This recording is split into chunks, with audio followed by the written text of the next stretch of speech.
bearings as you would bearings taken with a compass.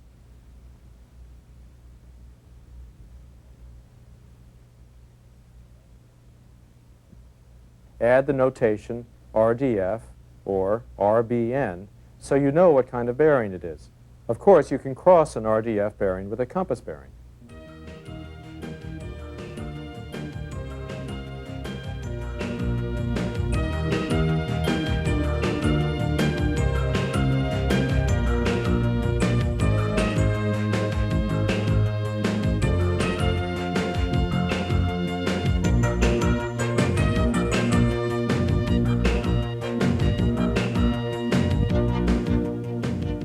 The Seamen's Church Institute has been serving the spiritual and professional needs of mariners for more than 150 years. We're in the simulated bridge in its navigation school to look at electronic navigation instruments. Today, GPS is the system of choice in electronic navigation. GPS, Global Positioning System, is a worldwide navigation system that uses an instrument picking up signals from more than 20 satellites that rotate the Earth twice a day, at a height of about 12,000 miles. Acquiring signals from several satellites, the instrument's computer triangulates them to provide extremely accurate positions. Using the latitude and longitude coordinates, plot your position on the chart. The instrument can also calculate your boat's course, speed, and other helpful information. If you program your destination or other locations as waypoints, the instrument will compute and display the course and distance to them, and even the time remaining before your arrival based on your current speed. The main trouble with GPS is that it's an electronic system. If it fails, you must be able to fall back on dead reckoning navigation. On some GPS instruments, information is displayed graphically on small maps. These maps are no substitute for up-to-date nautical charts. Some GPS instruments are large and permanently fixed below, with their antennas on deck, while others are hand-held. Each instrument has a unique design, but all have multiple functions that can be displayed by pressing the buttons. Since no navigator should ever rely solely on one type of navigation, be sure to double-check your GPS positions by dead reckoning or coastal piloting using your charts, and especially by keeping a sharp lookout. One of the oldest electronic navigation devices is radar. It's also one of the best for navigating near shore. Radar is now available in surprisingly compact and inexpensive packages for small and medium-sized boats. Before I go on, I'd like to say that while radar has some wonderful advantages, it's more difficult to use than other navigation equipment. If you use it correctly, it will keep you out of trouble. But if you use it and interpret it incorrectly, it might lead you into trouble. People who purchase radar receivers should be aware that their legal liability in case of a collision may well depend on proof that they have accurately interpreted the radar display. Courts have ruled that skippers who do not properly use or interpret radar can be guilty of culpable negligence. In other words, use your radar properly and also take into account all other kinds of information that's available. According to the navigation rules, Rule 7, Risk of Collision, proper use shall be made of radar equipment if fitted and operational, including long-range scanning to obtain early warning of risk of collision and radar plotting or equivalent systematic observation of detected objects. It may well be that the only way you can convince a judge that you've used your radar set properly is to show a certificate of completion of a radar observer's course. In this video, we can't tell you everything about radar. That would take an entire video or more. But we can provide some rules of thumb for interpreting the information on a radar scope. A radar set works by sending radio waves out through a rotating device called a scanner. The waves bounce off objects, which are usually referred to as targets, and then back to the set, which then converts them into readings on a screen called a scope. The radar we're looking at is what's called a relative motion unstabilized radar. Another way to describe this kind of radar is head up or bow up. What we see up the line is what we would see over the bow of our boat. This means that when the boat turns to the east or to the west, the land is not oriented in the same way it is on most charts. Objects and targets on a scope are shown as pips of light. When you first look at the scope, determine what the range is. It's shown by a number somewhere on the scope. Most radar sets have various ranges that you can set. Here it's 12 miles. That's the distance that's represented from the center of the scope to the perimeter. The center is where we are. We'll shift down to 6, and then to 3 miles for a much smaller area. Once again, we're located in the center of the scope. This line is the heading line. That's our course. This is a head-up type of radar. And the pips of light represent many objects. Here we have some buoys, land, up to the top, a large mass of land, some islands. Here's the Greens Ledge Lighthouse right here. Here's another buoy. And here's a boat or a ship working her way in this direction. Now you can identify and position objects on the chart using two different measurements. One of them is called the electric bearing line. It's an adjustable dotted line that you can see here. I'm adjusting with a knob that you can have cut right through one of the objects. It shows the relative bearing off the bow, and the bearing is shown in the bottom left-hand corner right here. The electronic bearing line shows relative bearing off the starboard bow. You add it to your magnetic course to determine what the magnetic bearing is. The other way is by determining the object's range or distance from you. The scope has rings like this that are at equal intervals from your position out to the perimeter. In this case, they're every half mile. In addition, there's a device called a variable range marker, which can be adjusted with this knob. It's that circle, that dotted line. It can be expanded out to the target. And you can read the range in the bottom right-hand corner. Here, the range is just under 1.5 miles. So we can position this target. We know that it bears 62 degrees off our starboard bow and that it's 1.46 miles away. Radar has a number of distinct benefits, most of which are not available with other kinds of electronic equipment. With a properly tuned radar transceiver, our crew has a new pair of eyes to peer beyond the horizon through most kinds of weather. On a pleasure boat, the geographical range of these eyes is about 20% beyond the horizon. These eyes can see in daylight, night, or fog, but they can't see in rain, since precipitation causes considerable clutter. These eyes can take reliable bearings on and accurate ranges to other objects.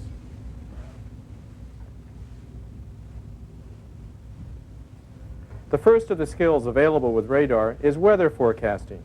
Since rain shows as a dense cloud on the scope, you can track rainstorms.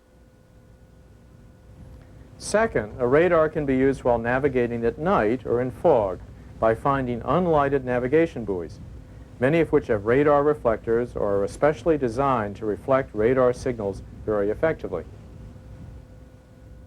Third, you can use radar to find your position. Once you've identified a lighthouse or a landmark on or offshore, take a bearing on it and determine its range. Those two measurements together provide enough information for a pretty reliable fix using only that one object.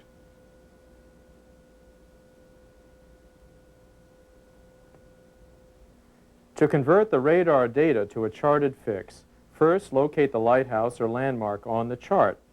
Read the chart carefully. Not only is its scale very different from the radar's scale, but it may be oriented in a different direction as well. To be able to use the relative bearing, you'll have to convert it to a magnetic bearing.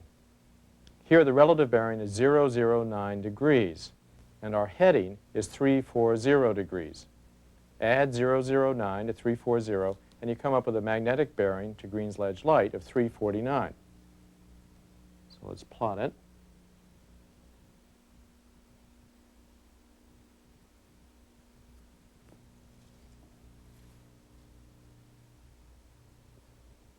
Lay off a light line. Now the range is 2.6 miles. You lay that off on the latitude scale. 1 mile, 2 miles, 2.6 miles. And with this drawing compass, put the point on the light and draw an arc across the bearing. Where it crosses is a fix.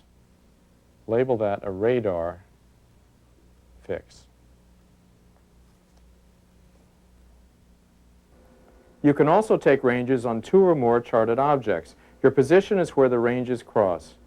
Using ranges is more reliable than using radar bearings. Just take ranges on 2 or more objects.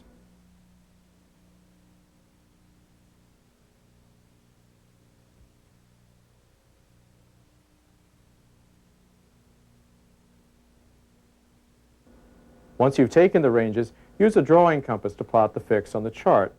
Where the ranges cross is where you were when you determined the ranges.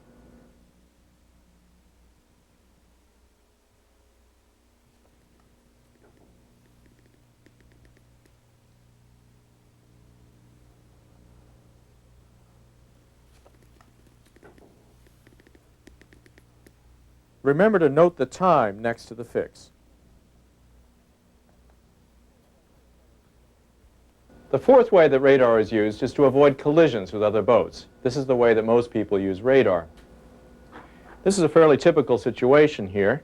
We're in the center, headed in that direction, and around us we see a variety of objects. Some of them are stationary and some of them seem to be moving.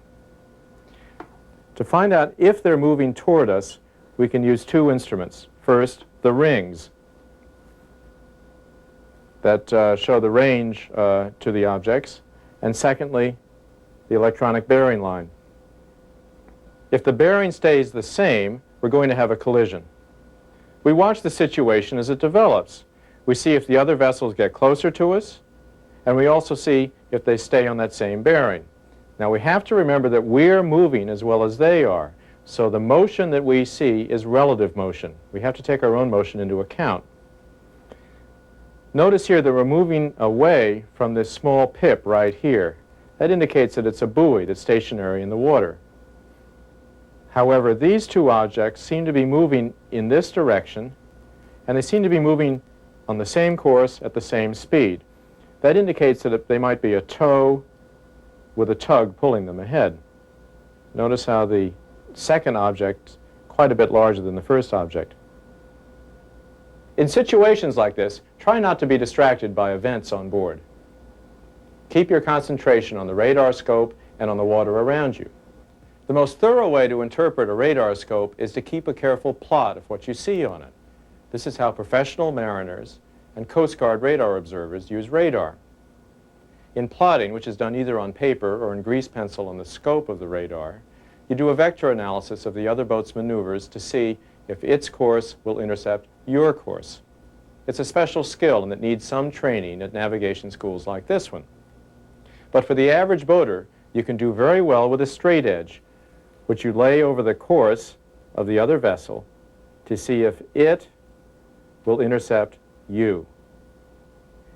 The average boater will do best to observe the targets. If the range decreases and the bearing remains constant, as here, a risk of collision exists.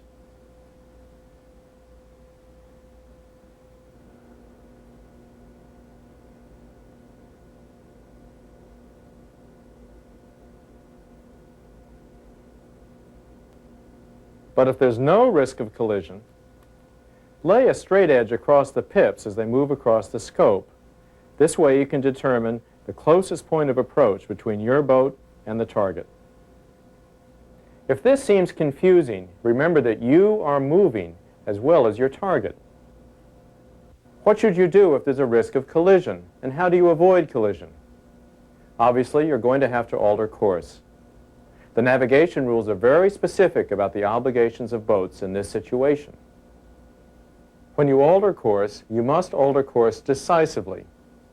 Rule 8 says, any alteration of course and/or speed to avoid collision shall, if the circumstances of the case admit, be large enough to be readily apparent to another vessel observing visually or by radar. A succession of small alterations of course and/or speed should be avoided. Tell the other vessel your intentions. Use the required sound signals. It's a good idea to talk to the other boat over the radio. Identify yourself clearly. Describe your course and your intentions, and ask for an acknowledgement. Now let's see how a navigator brings together radar, the chart, and on-the-water observations to enter a tricky harbor. Here's the first part of the approach as it's seen on the radar scope. Remember, the boat's at the center, and the white line shows her heading, or the view over the bow. In the upper left-hand corner is the range. Here it's 1.5 miles. We're heading north, and we'll turn east around the lighthouse and around the shallow water marked in blue on the chart. On a dull day like this one, or in the evening or early morning, buoys and lighthouses don't appear in much detail. Sometimes all you can make out is their outline. That rocky foundation is called riprap. Stay well clear of it. As the boat turns on a head-up radar display like this one, the heading line stays vertical while the land rotates. This orientation is different from the north-up chart display.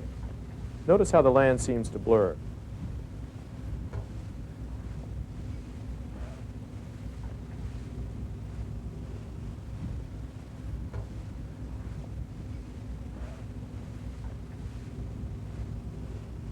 Approaching the channel, we search on the scope, the chart, and the water for buoys that will guide us using the rule red, right, returning.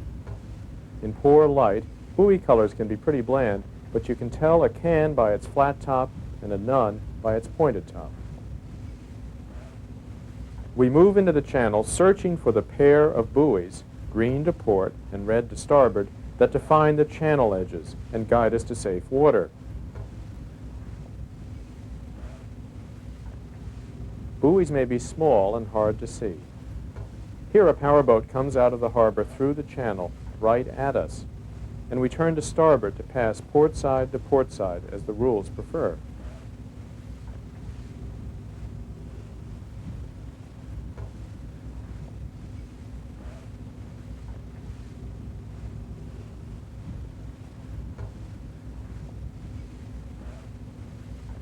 We keep moving up the channel, switching to shorter ranges in order to get more detail in the scope.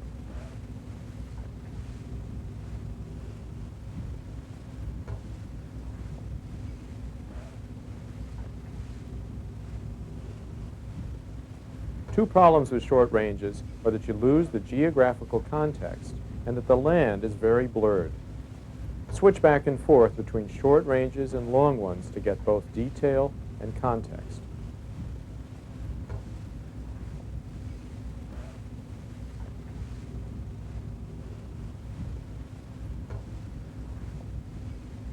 Radar doesn't see everything. Low, flat objects like this marshy island won't be picked up by radar. The best targets are vertical and have hard edges.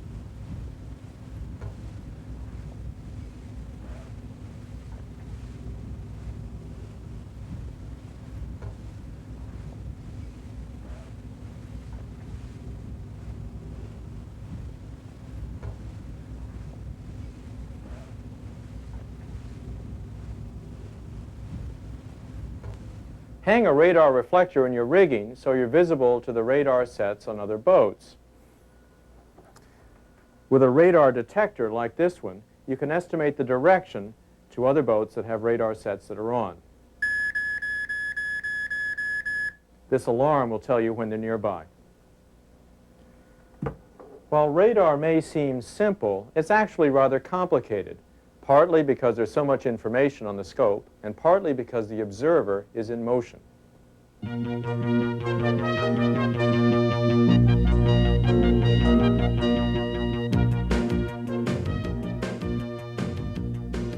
Navigating when the sun is down or obscured, or when a storm is brewing, takes some experience, but it's not impossible. It's important not to rely exclusively on electronic devices. Keep your eyes open and use the wide array of tools and skills that we've discussed here. Lighthouses and lighted buoys show distinctive colors and distinctive patterns. Green lights indicate green or black buoys that must be left on the port hand when entering a harbor, while red lights indicate red buoys that must be left to starboard. White lights show the middle of channels.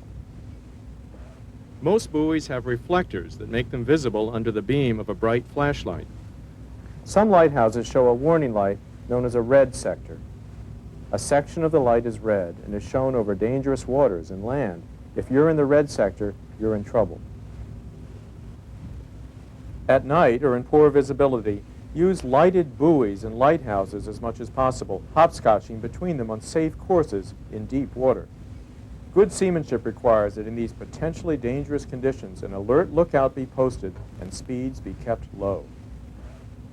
If you aren't using waypoints on a lower-and-sea receiver, you can use our old friend, the speed, time, distance formula, to help you get from buoy to buoy in very bad visibility. For instance, in thick fog or in a rainstorm. This is called running out your time. If you know the distance between the buoys and know your speed, you can determine how long it will take in minutes. You can also make these calculations on the chart's logarithmic scale or on a speed, time, distance calculator. The trickiest part of taking bearings at night is making sure you know what it is you're looking at.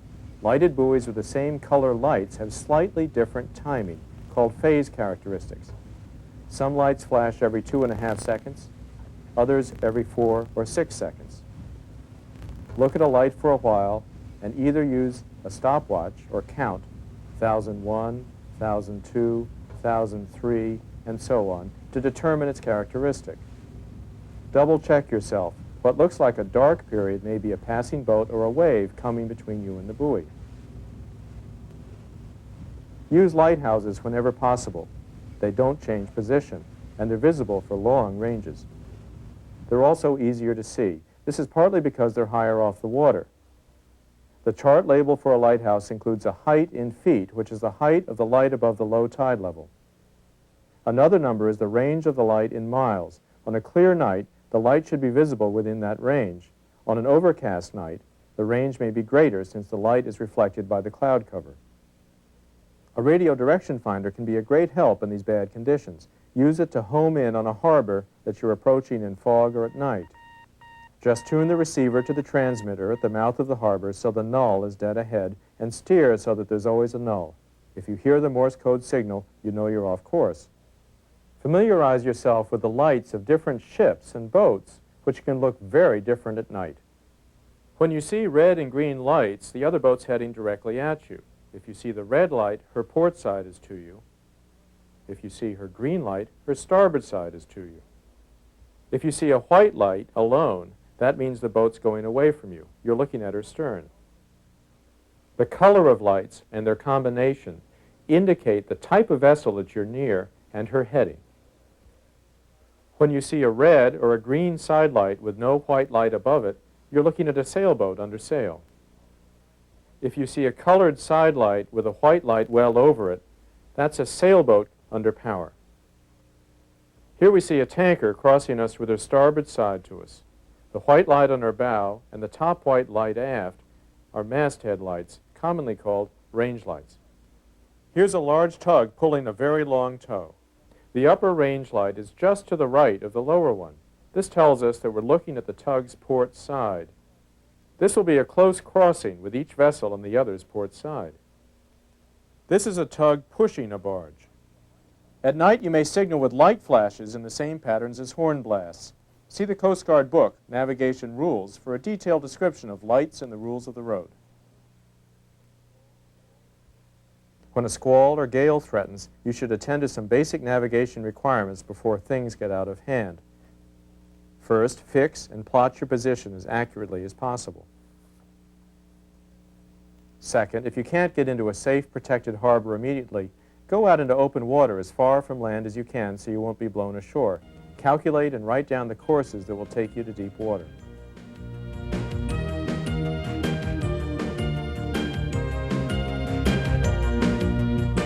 If you practice with your compass, charts, and electronics, you should develop the confidence and skills to handle your boat safely in normal conditions. However, there are conditions when all these skills and all this equipment will not offer the accuracy and security that you need for safe navigation.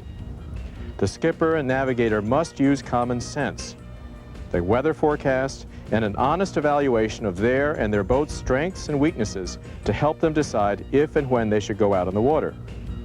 In the end, the ultimate responsibility for safe boating is the skipper's.